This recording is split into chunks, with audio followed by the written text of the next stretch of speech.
తిరుపతిలో మీరు చూసుంటారు 24 క్లేమోర్ మైన్స్ నా మీద బ్లాస్ట్ చేసి సాక్షాత్ వెంకటేశ్వర స్వామి దిగొచ్చి నన్ను కాపాడాడు తప్ప లేకపోతే బతికే అవకాశమే లేదు.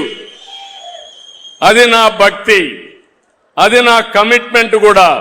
మనందరికీ కొండే వాళ్ళందరికీ ముస్లింస్ అంత సోదరులు ఉన్నారు. వాళ్ళు ఎప్పటికప్పుడు మక్కాకి వెళ్తారు, మసీదుకి వెళ్తారు. హిందువులంతా దేవాలయాలకు వెళ్తాం, వెంకటేశ్వర స్వామి దగ్గరికి వెళ్తాం. అవునా కాదా అని అడుగుతున్నా. అవునండి, చేతుల పైకెత్తండి. అలాంటి వెంకటేశ్వర స్వామికి అపవిత్రత చేసే పరిస్థితి వస్తే మీరు సహిస్తారా తమ్ముళ్ళు అని అడుగుతున్నా, సహిస్తారా అని అడుగుతున్నా. 5 సంవత్సరాలు కల్తీ అయిన గీ బాధేస్తుంది. అలాంటి గీ తీసుకొచ్చారు, మామూలు కెమికల్స్ తో తయారు చేశారు. పేపర్లో వస్తే నాకే ఆశ్చర్యం వస్తా ఉంది.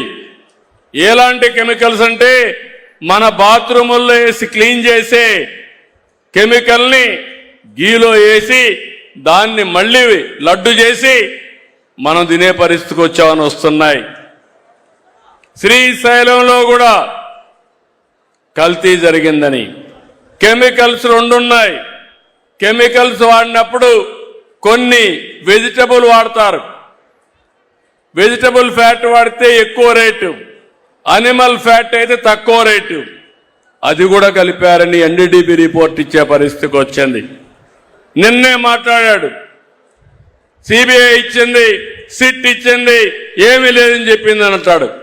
వాళ్ళ బాబాయ్ నిన్నే మాట్లాడతాడు, సిట్ చెప్పింది కల్తీ ఉందనింది కానీ ఎనిమల్ ఫ్యాట్ లేదని మాట్లాడతాడు. నేను మాట్లాడలేదు.